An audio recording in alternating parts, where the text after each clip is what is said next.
Pak Pram, kita ketemu lagi. Kita jumpa lagi nih. Tempatnya kali ini istimewa banget, Pak Pram. Top. Ya, Tempat yang baru terus ya. tempat baru terus ya. Jadi di sini namanya apa ya? Kalau baca itunya kafenya Koko itu. Kafenya Koko ya. Kalau saya selama ini nyebutnya Koko Cafe. Iya, iya. Berarti Steph and Co ya. Co. Ini tempatnya Instagramable banget nih. Top. Dan bukan itu aja bro, menunya bro. Menunya istimewa. Wah, istimewa pakai jempol 3. Tadi kita mau pesen bakpao nggak bisa, Mbak? Mereka di order orang begitu banyak. Iya, sampai ratusan namanya. Waduh, ini luar biasa sekali. Luar biasa kerja. Ini di daerah Alam Sutra ya? Ya. Di daerah Alam Sutra, Kalau teman-teman teman-teman siap ya? dapat Pet Kingdom. Pet Kingdom ya, dekat Pokoknya Pet Kingdom. begitu keluar exit tol Alam Sutra menuju masuk Alam Sutra pasti akan melewati ini. Wah, Top tempatnya. dan kita pagi-pagi di sini yang udah buka dia pagi-pagi ya. Emang kita tadi rencana mau Iya. sambil jalan-jalan olahraga pagi ya. Hujan. Ya, jadi luar biasa sekali. Tapi ya kita juga sebenarnya paling utama nih juga mau menggali lagi Pak Pram. Iya, Ya. iya. Justru ini edisi pamungkas nih Pak Pram. Edisi family ya. Iya. Nah, tapi sebelumnya seperti biasa Pak Pram, kita kan udah jaga semua protokol kesehatan ya, protokol kesehatan. Nah, jadi Pak Pram boleh buka. Saya buka ya biar lebih jelas ya. Ya, sayanya tetap menggunakan masker seperti itu. Baik. Wah. Ya, kita celana pendek kan. Iya. Olahraga pagi dan kopinya. Ini kopinya, Koko kita- Cafe mantap. Seruput dulu kopinya. Seruput dulu Ya. kopinya. Wow. Wow. Pak Pram kopi hitam ya? Saya kopi hitam, hot Kalau coffee. saya kopi latte. Wah, ini mantap kopinya ya. Jadi nendang lah gitu. Saya suka kopi, apalagi cuacanya hujan kayak begini, jadi Hangat nikmat ya. sekali. Wah. Sambil nunggu bakpo yang masih tersisa buat kita. Tapi harus dicoba nih. Sebenarnya tadi udah habis Pak Pram. Cuman karena kesian sama kita Pak. Iya. Itu sebenarnya udah pesanan banyak orang tadi. Tahu kita mau syutingnya.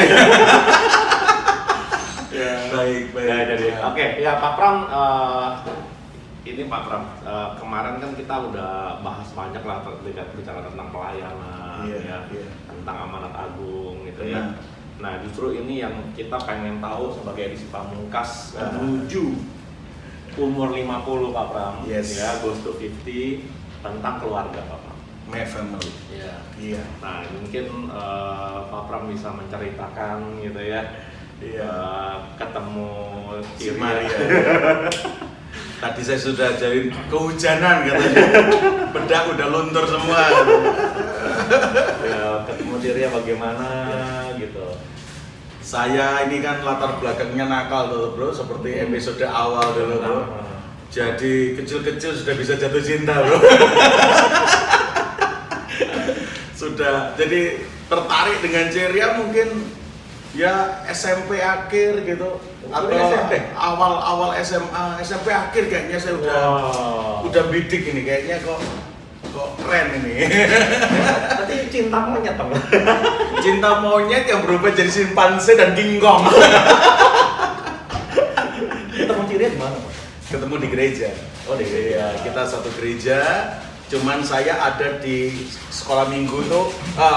Kita waktu SMP masih di sekolah minggu itu juga. Oh. Waktu SMP. Jadi saya sekelas dengan taciknya Cik Maria. Oh. Kelas sekolah minggunya ya. Iya. Cik Maria ada di kelas di bawahnya. Oke. Kenal taciknya, bidik adiknya bro. Waduh. Gitu. Oke. Jadi ya mulai setelah SMA baru berani datang ke rumahnya, apalagi setelah bisa punya SIM-C, punya motor, jadi bisa ke rumahnya. Sebelumnya cuma ketemu di gereja aja. Oh, Lihat, tapi udah mulai bidik gitu, Iya. mengarahkan sasaran gitu ya. Wow. Oh, datang ke rumahnya bilangnya mau main sama cucinya. Cicingnya tahu bro, aku ngejar Cicinya tahu ya. Jadi suka tanya, adikmu sudah punya pacar lu? Jadi ya mereka akhirnya tahu ya. Jadi ya tapi lama sekali. Saya pacaran mungkin 9 tahun.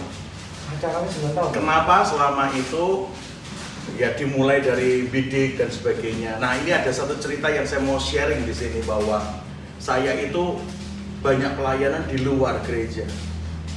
Ya, di gereja sendiri kurang atau hampir waktu itu tidak ada pelayanan kecuali saya membantu di sekolah minggu main musik, saya membantu begitu-begitu. Tapi di luar saya udah sharing-sharing. Nah, satu kali waktu udah jadian sama Cik Ria akhirnya tahu kalau saya itu hamba Tuhan yang suka sharing khotbah di banyak tempat. Dia bilang begini, coba aku tahu kamu hamba Tuhan, aku nggak mau kemarin. Saya syok. Saya tanya, kenapa begitu? Dia cerita bahwa keluarga saya ini sudah kebanyakan hamba Tuhan. Saya nggak mau dapat suami yang hamba Tuhan juga, nambahin koleksi hamba Tuhan di keluarga besar kita, katanya. Untung aku nggak tahu, katanya gitu, dan sudah suka dulu, jatuh cinta dulu. Jadi untung saya nggak tahu. Kalau tahu saya nggak mau. Jadi waktu itu saya bersyukur. Ada baiknya gereja kurang memberi kesempatan saya pelayanan hari itu. Padahal dalam hati kecil saya, ini gereja gimana sih? Aku ini diundang di luar-luar loh. Di persekutuan, di sekolah-sekolah, di kampus-kampus, di gereja sendiri. Ya, apalagi masih muda Pak ya. Masih muda pengen ada keakuan ya. Wah, kepingin dikenal bro. Egonya, pride-nya tinggi banget. Saya merasa ini gereja punya aset tapi nggak ngerti gitu ya, nggak tahu gitu. Ya, tapi setelah saya dengar pengakuannya Ceria, wah saya bilang thank you tuh. Memang Tuhan sudah atur ya Pak. Iya. Dan di situ saya belajar bahwa di satu sisi keegoan saya lagi dipangkas, di luar diundang, diminta share, di dalam sama sekali. Bahkan seingat saya di sekolah minggu pun saya cuma boleh main gitar, belum boleh khotbah. Itu jadi kadang-kadang merasa aku di luar diundang kok, di gereja sendiri sekolah minggu aja cuma boleh gitarin, nggak boleh share dengan anak-anak. Itu kan proses pride saya atau ego saya dihabisin tuh. Tapi untuk menghibur saya Tuhan kasih realita. Coba kamu di dalam sudah istrimu itu Maria nggak pernah mau dengan kamu. Wah, bisa ketemu Mario bro. Jadi itu bentuk saya melihat syukur saya setelah itu. Ternyata di satu sisi Tuhan moles kita, proses kita, di sisi yang lain dia menunjukkan kasih karunia-Nya. Nah, kita nggak boleh lihat cuma dengan satu mata, mata yang kedua mesti lihat rencananya Tuhan. Gitu bro, itu berarti waktu Pak Pram mengaku bahwa ternyata dipanggil sebagai hamba Tuhan itu udah pacaran berapa lama Pak? Saya bukan ngaku bro. Jadi rupanya teman-temannya Cik Ria yang cerita. Di kampusku Pram lo yang khotbah. Gitu ya? Kira-kira gitu. Nah itu udah pacaran berapa lama tuh? Mungkin baru 2 tahunan atau setahunan atau 2 tahunan lah ya. Jadi saya khotbah mungkin di kampus A, di kampus B, saya khotbah di acara apa, ada teman-temannya Cik Ria atau kadang-kadang ada keluarganya Cik Ria yang lain yang khotbah Pram, kaget dia. Waktu itu belum ada handphone, belum ada apa, jadi nunggu aku pas datang baru dia tanya, atau pas ketemu di gereja, kamu pendeta? Kamu pembicara? Jadi seperti itu loh. Jadi aku nggak pernah ngaku juga, gitu loh. Akhirnya lewat informasi itulah akhirnya istri Ceria tahu waktu itu. Tapi udah terlanjur kena dulu hatinya bro. Bersyukurnya di situ. Artinya memang Ceria sudah nasibnya harus mencari hamba Tuhan. Bahasa anak saya, Papa anugerah, Mama musibah. Hilaf katanya gitu. Itu bahasa anak dulu. Akhirnya ya udah kita jalan bersama. Tapi kenapa lama sampai 9 tahun? Karena saya itu setiap kali libur semester kuliah semester libur gitu ya, aku mesti pelayanan ke daerah. Banyak keluar pulau. Kalau udah jadi libur sebulan dari semester ganjil ke semester genap atau genap ke ganjil, hampir selalu saya pelayanan ke daerah. Ya apalagi waktu itu kalau IPK-nya di atas 2,7, kalau naik pesawat diskon bro.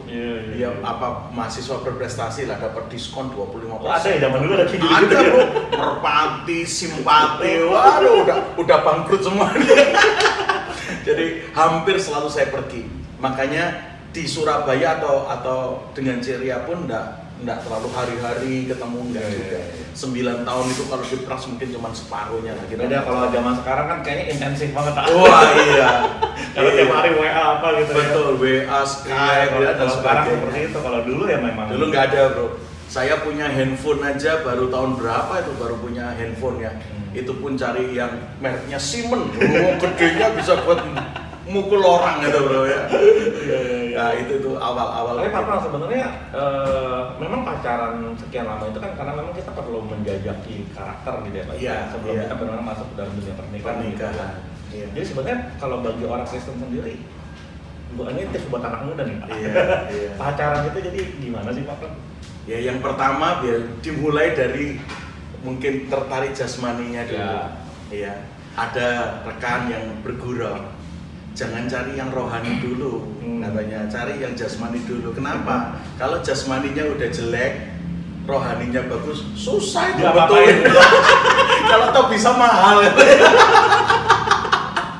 Cari yang keren dulu jasmaninya, nah rohaninya dijalankan. Saya waktu dengar gitu ngaco dia, ternyata ada ayatnya. Semua dimulai dari yang alamiah, baru setelah itu yang batiniah terjadi. Jadi yang pertama ya kita kadang-kadang terlalu tinggi apa ekspektasinya, cari kehendak Tuhan, cari apa ini betul dari Tuhan. Saya pikir Tuhan juga tahu selera kita, Tuhan juga tahu kita punya kesukaan atau apa ya, ketertarikan mungkin dengan apanya begitu ya dan sebagainya sampai akhirnya pribadinya. Nah tak pikir awalnya itu dulu. Saya mulai misalnya waktu itu tertarik dengan di sekolah ketemu ini kok yang menarik, di gereja ketemu ini kok menarik hati. Akhirnya beberapa kriteria itu setelah saya lihat, nah baru saya pakai. Setelah itu yang rohania. Nah, artinya, ini orang cantik, saya suka, tapi kok belum seiman ya. Padahal kita baca Alkitab, carilah pasangan, jangan terang dengan gelap. Jadi akhirnya itu gugur. Itu harus sekolah nih. Tuh, itu standar minimal tuh. Ya.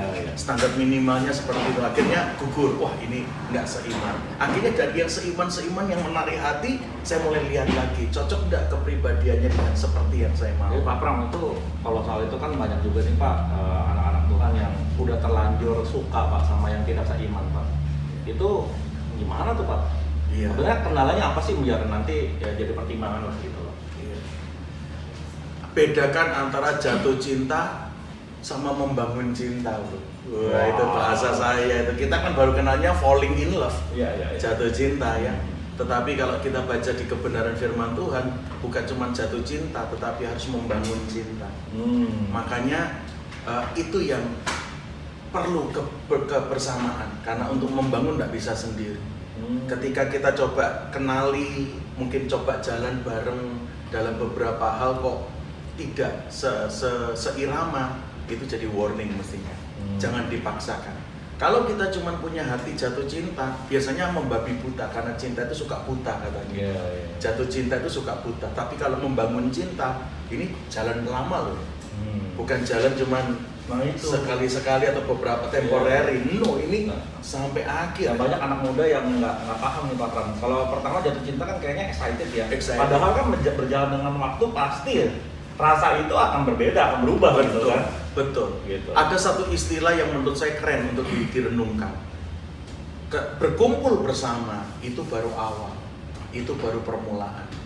Tetapi diam bahkan tinggal bersama itu butuh keputusan, bahkan butuh kasih karunia Tuhan. Kalau sekedar ngumpul bersama itu baru awal gitu loh. Nah, jatuh cinta di situ biasanya. Tapi setelah itu kita mesti belajar membangun cinta. Karena kita rencananya ke depan bukan cuma ngumpul bersama, tapi diam dan tinggal bersama sampai nafas yang terakhir. Itu butuh keputusan, bahkan itu butuh kasih karunia Tuhan. Makanya pastikan dari awal ya cari yang betul-betul sefrekuensi. Kata sepadan yang diucapkan Tuhan kepada Adam tentang Hawa, penolong yang sepadan, itu bukan sekedar sama-sama ke gereja, sama-sama mau kebaktian, datang kebaktian. No, pastikan sepadan, apalagi pendidikannya kah, cara berpikirnya kah, kamu punya temperamen seperti ini, dia punya ini bisa mengimbangi, tidak melengkapi ya. betul. Bukan berarti sama ya Pak Pram ya. Bukan berarti sama, Iya. karena tidak kan suami istri tidak sama bro, itu dua pribadi yang berbeda. Walaupun memang biasa sih kalau baru awal-awal kan cari yang sama-sama, hobinya sama, kamarnya sama gitu ya. Mestinya kalau bahas ini aku ingin istriku yang bahas karena saya dapat pewahyuan ini dari dia. Jadi di ulang tahun pernikahan kita yang ke-19 tahun, itu 4 tahun yang lalu, karena tahun ini kita masuk 23 tahun. Istriku tuh ngomong sama anak-anak waktu kita makan. Dia bilang begini, "Nak, ingat ya nak, membangun pernikahan itu selalu diawali dengan persamaan. Karena kalau tidak sama kita tidak mau kawin. Bahkan pacaran aja kita tidak mau, merasa tidak sama, tidak sinkron, tidak satu frekuensi. Ya toh? Jadi semua hubungan termasuk pernikahan itu diawali dengan menyatukan persamaan. Makanya kalimatnya chemistry-nya kok dapat bahasanya gitu ya, ngomongnya nyambung kan gitu. Semua hubungan, semua relationship termasuk pernikahan itu diawali dengan menyatukan persamaan. Tapi nak, hati-hati, kamu harus siap satu kali dengan suamimu atau dengan istrimu, kamu harus berhasil untuk menyatukan perbedaan. Perbedaan disatukan. Nah, itu Wow. itu bahasa yang istri saya katakan. Kalau persamaan disatuin, ya udah. itu saya mikirnya kayak puzzle, bro. Iya. Kalau memang unlock dengan jodohnya ya masuk semua, tertata, bahkan akhirnya muncul gambar yang indah. Kalau nggak sama gimana? Itu juga yang ditanya anak saya. Tapi menyatukan perbedaan itu apa sih Bapak? Wah, itu yang membuat saya kelihatannya makan, tapi telingaku buka terus mau denger sharing istriku. Karena dia mulai dengan kalimat begini. Dulu mama itu mau dikawinin papa, bahkan pacaran dengan papa karena mama merasa kok banyak samanya ya dengan papamu ini.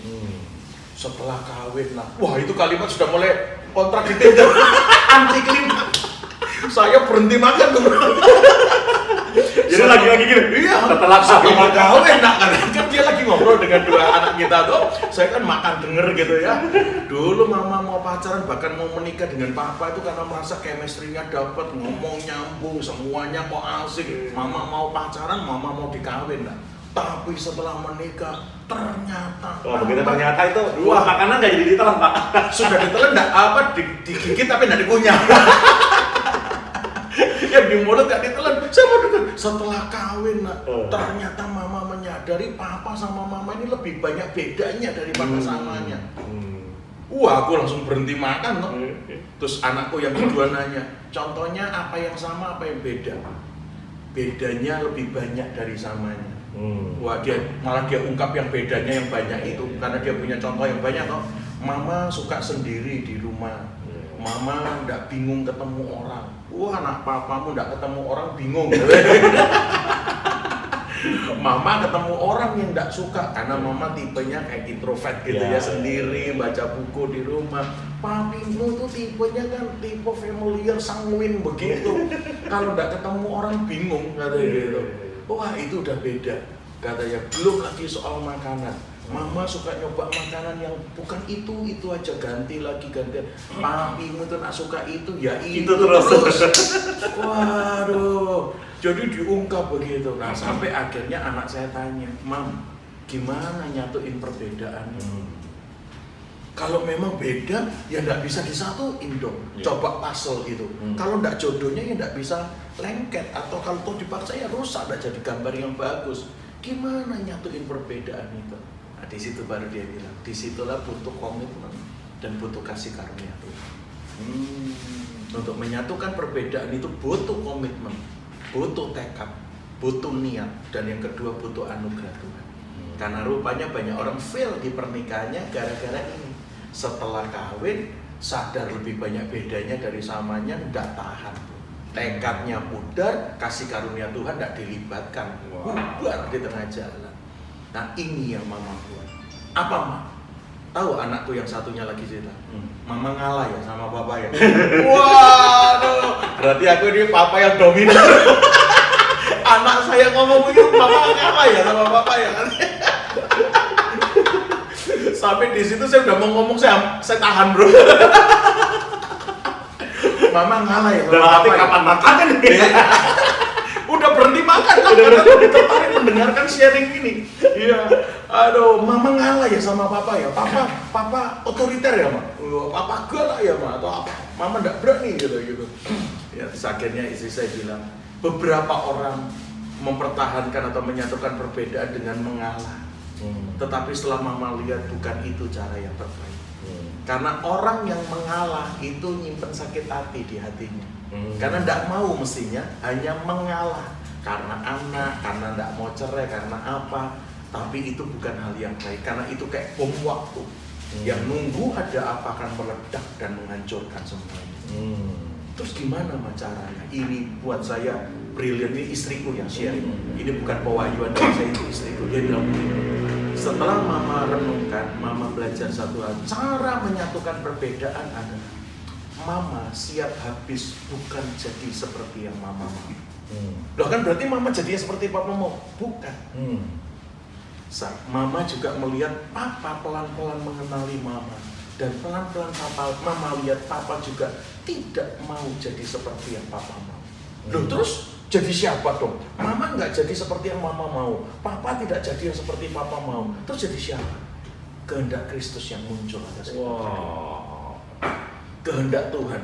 Sebagai istri mesti bagaimana? Sebagai suami harus bagaimana? Itu yang akhirnya kami temukan. Dan itu kami syukuri hari ini. Jadi fokusnya justru kepada Tuhan ya Pak ya?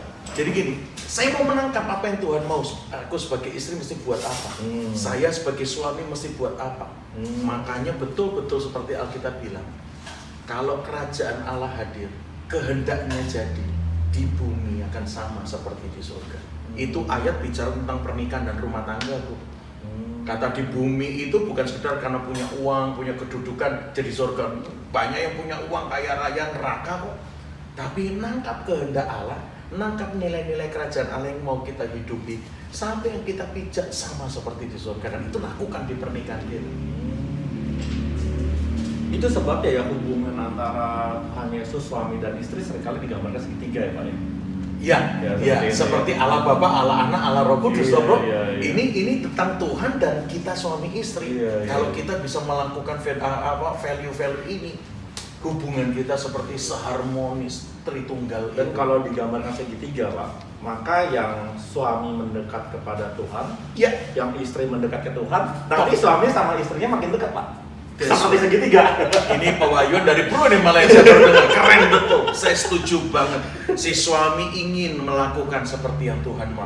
Si istri juga ingin melakukan. Akhirnya ketemu di situ. Semakin dekat. Wah. Powerful. Thank you juga buat Messi. Tapi itu yang dikatakan. Jadi mama akhirnya merubah. Tidak harus seperti yang mama mau. Karena mama sadar ternyata mama ini menikahi papamu yang ternyata hamba Tuhan, dicari banyak orang, ketemu banyak orang. Akhirnya sadar enggak bahwa mama hari ini bisa ketemu, ngobrol dengan yang lain. Bahkan berapa kali mama dapat kesempatan seperti hari ini dengan kalian, mama juga sharing dengan yang lain. Itu bukan mama awal. Itu hasil diproses Tuhan, dibentuk Tuhan dan mama mau menangkapnya. Mama akhirnya hari ini bisa bareng papamu sharing dengan yang lain, duduk dengan yang lain. Tapi itu mestinya bukan mama, itu mama yang baru yang dimana Tuhan muncul di sini. Terus kalau papa mah, aku mau ngomong lagi nggak jadi bro.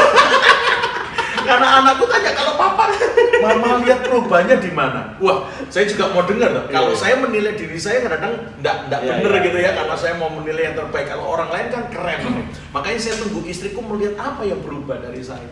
Terus dia bilang, kamu sadar enggak berapa kali kalau kita pergi selalu ada orang yang barengin kita. Karena orang itu mau ketemu papamu.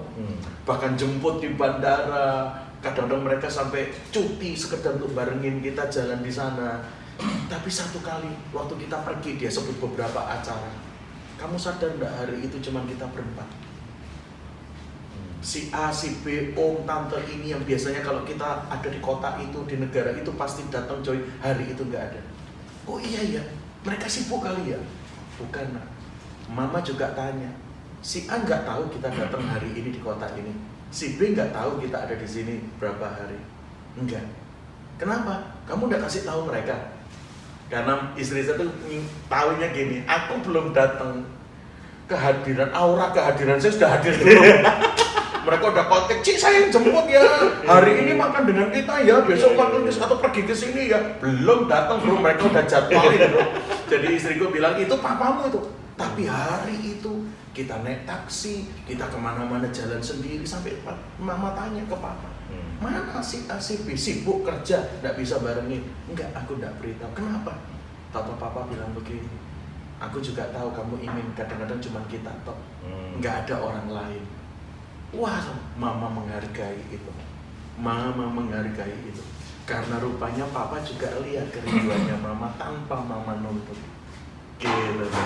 Satu lagi, waktu saya pergi ke satu daerah namanya Thailand, murah bro di situ. Saya itu nak datang kemanapun di luar negeri suka beli nomor lokal bro. Karena saya nggak mau handphone saya off. Maunya on terus bro. Jadi aku selalu beli nomor lokal bro, $50 pun tak bayar, berapa dolar pun tak bayar. Tapi satu kali ke Thailand yang murah, saya waktu itu nggak beli nomor lokal. Saya matiin handphone saya, berapa ya, 5 hari 4 malam atau 6 hari 5 malam di Thailand. Saya off kan. Saya hanya nunggu kalau di hotel ada wifi, baru saya nyalain, itu pun untuk ngecek yang perlu. Kalau enggak, sudah tak matiin lagi. Saya full mau memberi waktu untuk istri dan anakku. Jalan 5 hari di sana. Saya tidak terima telepon, saya tidak balas yang lain yang tidak perlu, saya buang. Karena saya tidak beli nomor lokal. Ternyata, kata Cik Ria, itu hadiah terbesar tau dari saya buat dia. Lebih daripada mungkin beliin tas bermerek, branded, ngasih ini itu. Enggak bingung dengan HP itu. Wah, itu jadi hadiah terbesar. Dari situ istri saya bilang sama anak-anak, itu bukan mama. Papamu enggak gitu. Wah, papamu kepinginnya update terus gitu ya, on terus ya. Wah, terkoneksi terus. Itu pasti bukan papamu. Dan itu yang menolong mama juga untuk bertekad, aku enggak boleh juga memaksakan apa yang aku mau. Seperti tadi itu, yang keren tadi itu. Mama jadi seperti yang Tuhan mau, papa jadi seperti yang Tuhan mau, dan kami akhirnya jadi satu di dalam Tuhan. Nah, setelah saya dengar itu, aku baru dapat ayatnya, bro. Aku bilang, sharingmu itu ada di Lukas 13 ayat 6-9. Dia bilang, apa itu? Ada pohon ara tertanam di kebun anggur. Itu kan soal pelayanan yang tidak berbuah toh. Sampai akhirnya dikasih waktu setahun lagi. Kalau setahun lagi nggak berbuat, dipotong. Itu kan soal pelayanan. Dengar sharingmu, aku bilang. Aku membaca ayat itu dan merenungkannya. Barusan tadi sementara kalian ngobrol, aku tahu itu ayat tentang pernikahan. Kenapa? Pohon ara tertanam di kebun anggur. Loh, pohon ara yang mestinya tertanam di kebun ara, bro. Kebun anggur yang nanam pohon anggur. Tapi Injil Lukas 13 ayat 6-9 itu pohon ara tertanam di kebun anggur. Ini bicara tentang dua pribadi yang berbeda yang disatukan. Kebun anggur yang nanamnya pohon ara. Kan dua pribadi yang berbeda yang disatukan. Saya langsung berkata, itu sharingmu tadi. Inilah suami istri, dua pribadi yang berbeda yang disatukan gara-gara pernikahan yang kudus. Kalau pohon ara nuntut kebun anggur itu harus menghasilkan pohon ara seperti pohon ara, nggak jadi. Dia ada di kebun anggur kok. Kalau mau pohon ara yang menghasilkan buah ara yang seperti yang lain buah ara, ya tertanamlah di kebun ara, bukan di kebun anggur. Kalau kebun anggur menuntut pohon aranya mengeluarkan buah anggur, lebih tidak cocok lagi. Pohon ara yang keluar buah ara, bukan buah anggur. Walaupun dia kebun anggur. Nah, artinya yang saya tangkap, kalau ara dan anggur ini mau menghabiskan dirinya dan Kristus yang muncul, nanti keluar buah ara rasa anggur, bro.